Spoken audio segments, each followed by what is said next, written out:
Revolution Triangle Freedom Tree.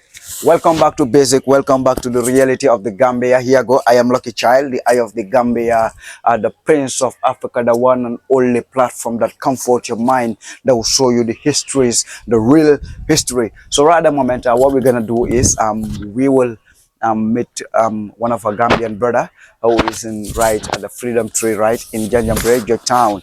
So as we said, we are calling back to we're calling back our brothers who are out there, our sisters, the children of our ancestors to repatriate. We come back and then we keep the history grow as we represent in red, white, blue, white, green for Gambia today and for Africa tomorrow. We stand, we strive for work and pray. So I greet you all over the globe. Norway, America, England, Germany, Sweden, London. So we're going to meet a very smart, intelligent, very proper standard tour guide in the Gambia. We will drop his number in the end of the video. And then in case if you want to know more about Janjanbureh, your town, or the Freedom Tree, whatever they want to know about the slave trade, you can simply contact him. He's really known by it. So Papa, you can give me that mic. Assalamu alaikum. Welcome. Yeah, how are you doing, my brother? How are you? Fine. I'm good. Welcome, Sky Power. You are Sky Power? No, okay. My name is Keba Sajo. Keba Sajo. Yeah, I'm here to represent the town development community. Okay. To take care of the place and to welcome the guests. To welcome the guests. So, welcome to the Freedom Tree Monument. Okay. Yeah. Well, before we start the video, you told me that you study about history and then study about the place, so that when the tourists come or when the visitors come, you know exactly and professionally how to guide them, how to take them. Can you tell us a little bit about your study? Yeah, well, as you see, I'm a tour guide, professional tour guide. I went on the course for 3 times. The first one, I did 3 days course. Okay. And the second time, I did 1 month. Okay. And the third time, also, I did 1 month again. Oh. So I was given certificate for all this tour guide training. Okay. So now I was employed at the Freedom Tree Monument here by our former MP, Fode Jibani Manka, who went on to train us about the tour guide association forms. The one who was taking good care of the place. Yes. The late Fode Jibani Manka. Okay. And on that note, he introduced us to the Gambia Tourism Board. Okay. Whereby these tourism people, they came here to train us again how to guide the tours and how to explain the island and how to explain the place for the tourists. Yes. So right now what we want is we want to know more history about the Freedom Tree and why the place is like a triangle shape. Can you tell us, or you take us around and then? Okay. Okay. Well done. Okay. Yeah, as you see, this is the Freedom Tree here. Here's the Freedom Tree. Yeah, but this tree here, it is not the original tree. It's not the original tree, because the original one which was here died long time ago. Okay. But anytime the tree wanted to die, we chop down the branches of the old one and we replace it here. Oh. So we replaced this one on the 21st of September 2002. So during the history, yeah, okay. So just to keep the history alive. Okay. So during the colonial time, the original tree which was here, the slave masters will be here with their guns and dogs, with their whips, and ask the slave to run all the way from the riverside there when the boat anchor at the riverside there, okay, to come here and touch the tree. So they tell them now, whoever run and you come here and touch the tree here or hug the British flag standing nearby.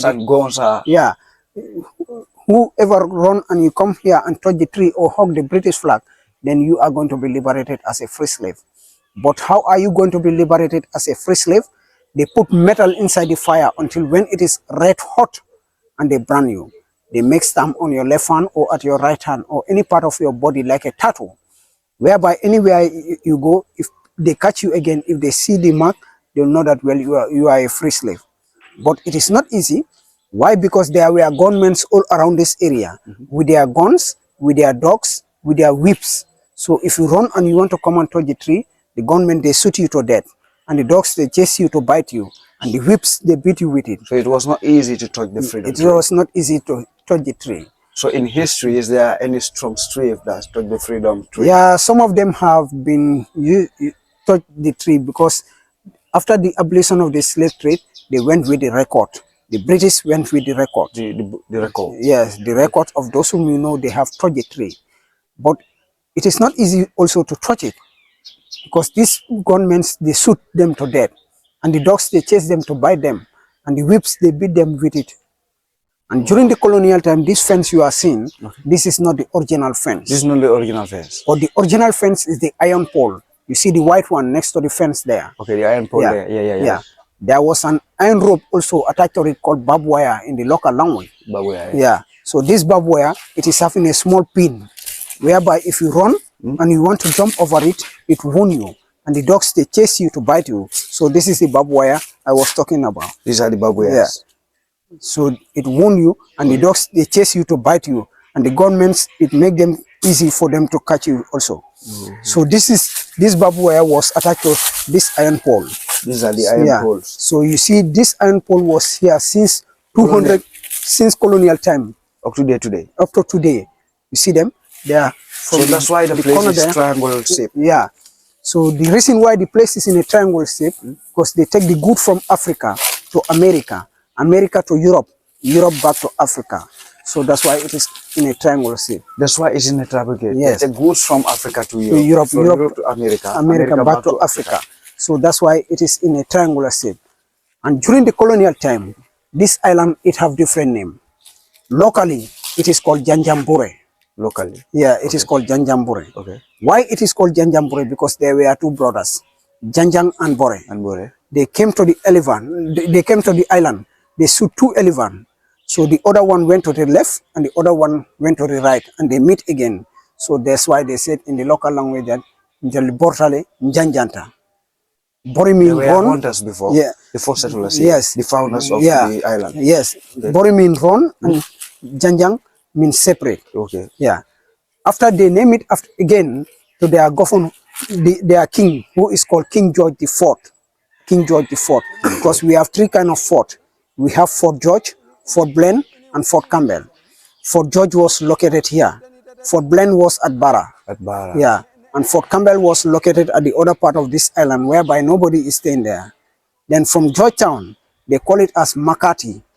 Makati was named after Sir Charles Makati. He was the governor-in-chief of British West Africa, positions 1834 to 1854. From Makati, now they return the name back to Janjanbureh. Janjanbureh. Yes. Now the original name of this island is Janjanbureh. Now it's Janjanbureh. Yes. But it's the only town that having three names. Yes. It's only the town which have three names. And this island here, this town here, and Banjul, they are the only connected. They are the biggest island in the Gambia, because the first capital was here before. Before Banjul. And they transferred the capital from here to Banjul, because why? The big boats which you know they are coming here, they cannot anchor here. So they transferred the capital from here to Banjul. The city. Yeah. But still here is a capital city. Yes, the second. Yeah. Yes, we said. So, yeah. And also, slave trade was abolished in 1807. While slavery was abolished in 1823. Okay. So that's the year the British possessed this island. And they possessed it from who? The king of Kataba, called Mansa Kimintan Kamara. Mansa? Kimintan Kamara. Okay. So it says the British possessed the island in 1823 to discourage domestic slavery, which has been officially abolished, but was still taking place. And a military base was established by the British in this very area, and it is called Fort George. And the island was a refuge for the running away slaves from the surrounding area. Upon arrival, slaves were received by the soldiers at fort.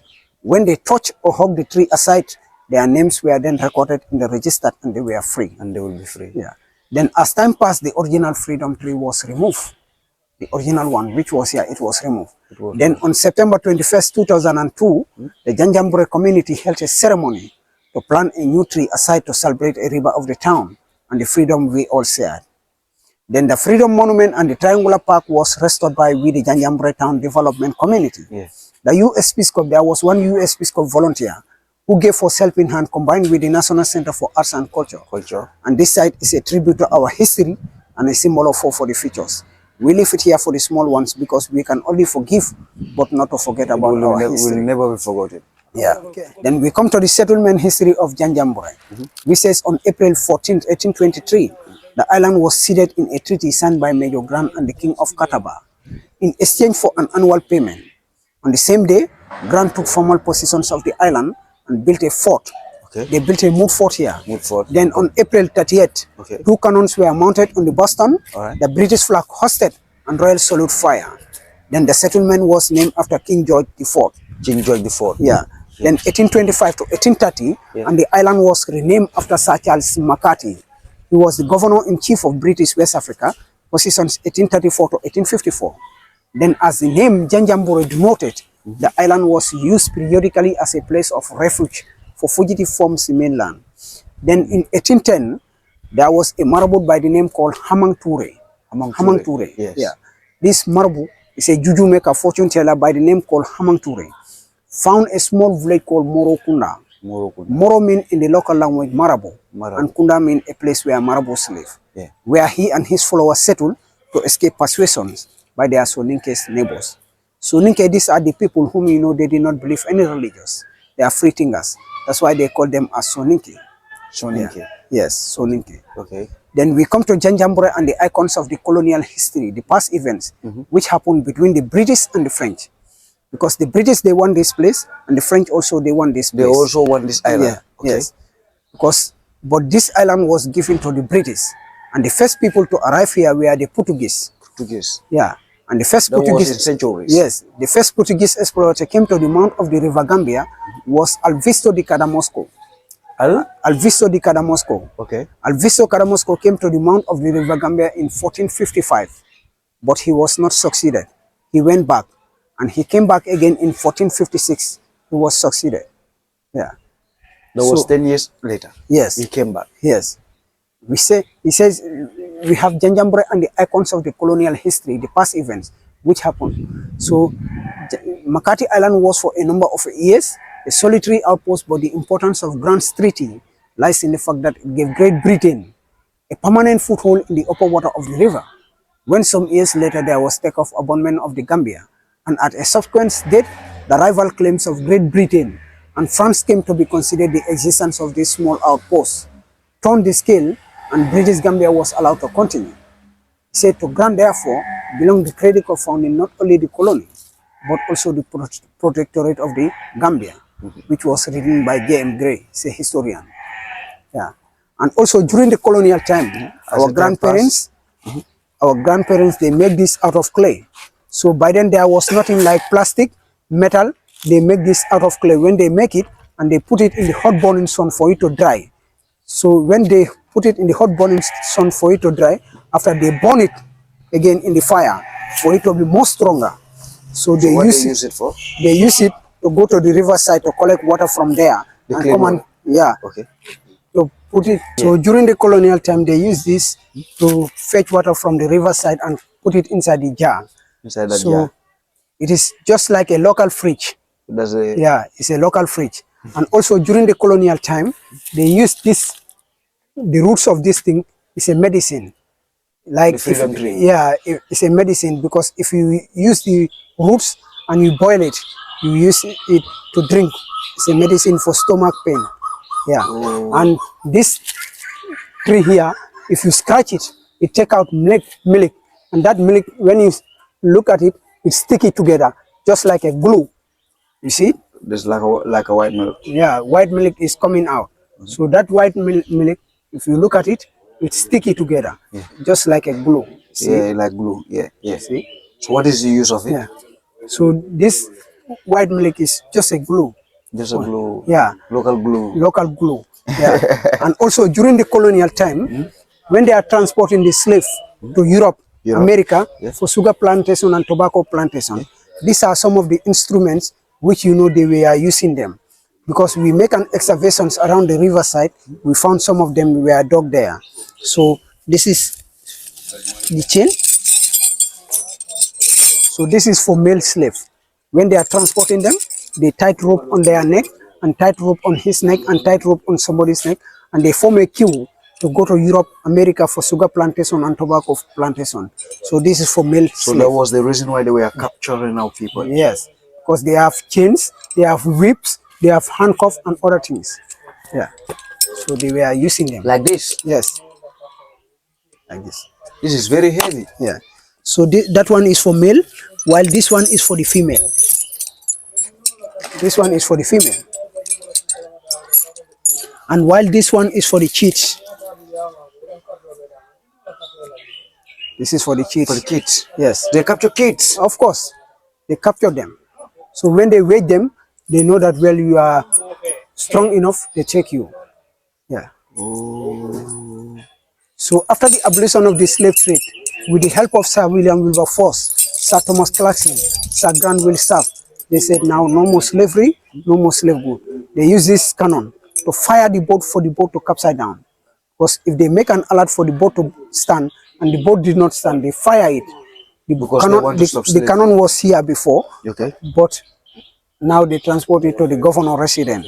Yeah, because they wanted to abolish slave trade because they have the machines, which 1,000 people can do it in once, and they use that machine the whole day. 1,000 people can do it for the whole day. The machine can do it in 5 minutes. So that's why they abolish slave trade.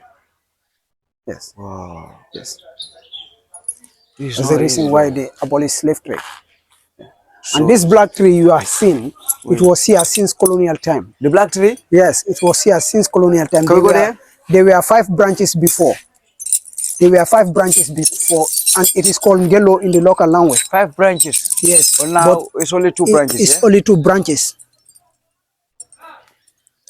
Yes.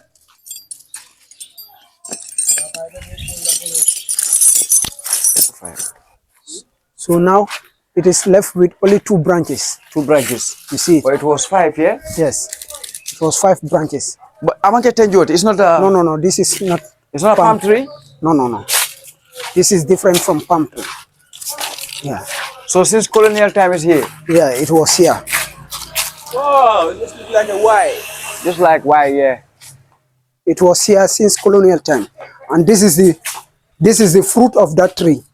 So we normally use it to eat it. This is the fruit? Yes. That's the fruit.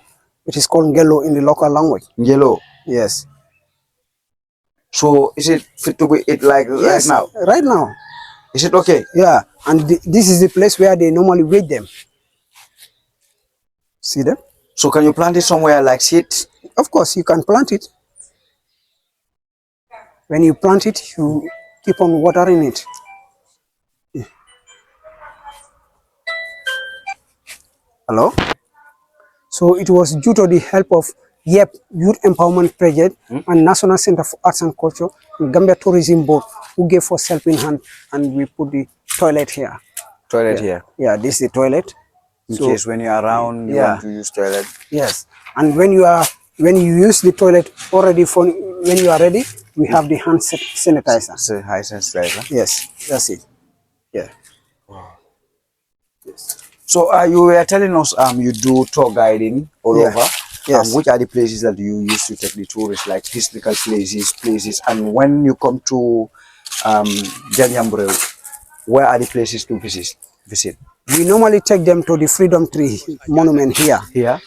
And the Governor Resident. Okay. And the Concurrence Center. Okay. And the Slave Underground House, whereby they call it as warehouse. Okay. So we take them to the Jones Kunda, which belong to the Jones family, who were among the first 200 liberated Africans to be brought back to this island.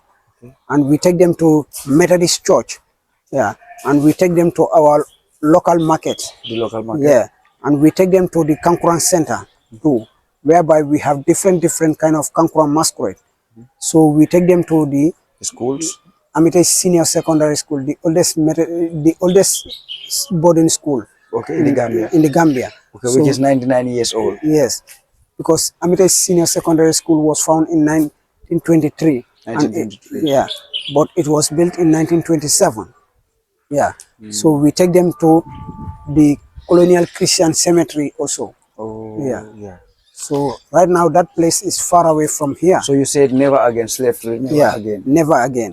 Then it will not be happen again. Never. What will be your powerful message to the children of our ancestors who have been living there for so many years? Because some of these guests when they came here, we explained it to them. We saw them in the instruments. They used to be crying. Because they used to be crying. And all these buildings you are seeing, they are all colonial buildings. All these buildings. Yes, see them. They are all colonial buildings. So what is written there? Freedom. Freedom Okay. Tree Monument. I Okay. have. That's what I was explaining to Explain you. it. Yeah. Yeah. Which says our rich past is celebrated in a network of special place Yeah. that together tell the stories of the land. That's the Kankuran Center. That's the Conqueror Center. Yeah, people and events that serve this community. This significance explains of the island, natural and cultural heritage, reflects our community, value, identity, and pride. Yes. And we have the bricky bar, whereby they make these mood blocks, Okay. and when they make it, they burn it. So that's the burn block. See with the burn block. Oh, that's the it. fire blocks. Yeah. We They see use someone it. that making this in Bansa. Yeah. Yes. They So burn it. since colonial time, these buildings were here. Yes. With the this fire building. blocks. Yes. They made it out of the mud. Yes. Wow. So why that flag there? The flag was put here by one of my co-worker by the name called Lamin MBK Takatiti. Takatiti. Takatiti. The famous Takatiti. Yeah. The late But famous Takatiti. Yeah, he passed away. And still the flag is here. Yes. Still now the flag is here. Yeah. Because we put the flag here for in case of tomorrow we can always remember about him. And then you leave it there. Yeah. And that's represent the Gambia. Yes. It represents Please Gambia. be open to And him. the seat also was put here by Youth Empowerment Project, YEP, and National Center for Arts and Culture. Yeah. And it will, if you look at the history of this island, it was due to the help of one man by the name called Fode Jibani Manka. Fode Jibani Manka. He was our late MP.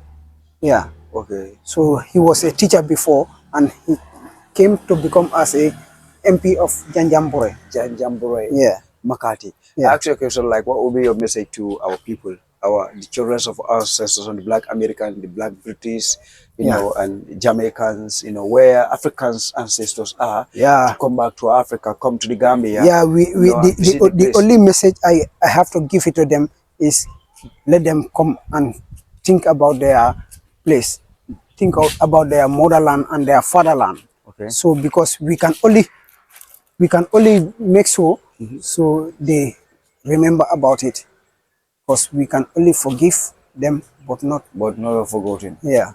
Yes.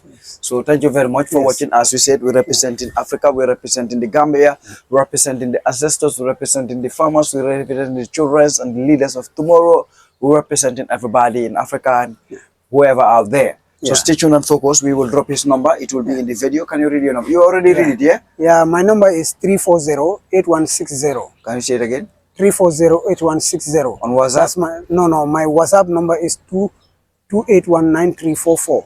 Again? 2819-344. So right, stay tuned and focus. If you want to know more about Makati, you want to know about the Freedom Tree, dial his number, talk to him. When visiting a place, make sure call him so that he will know that you're coming up. Yeah. Thank you very much for watching. Thank you.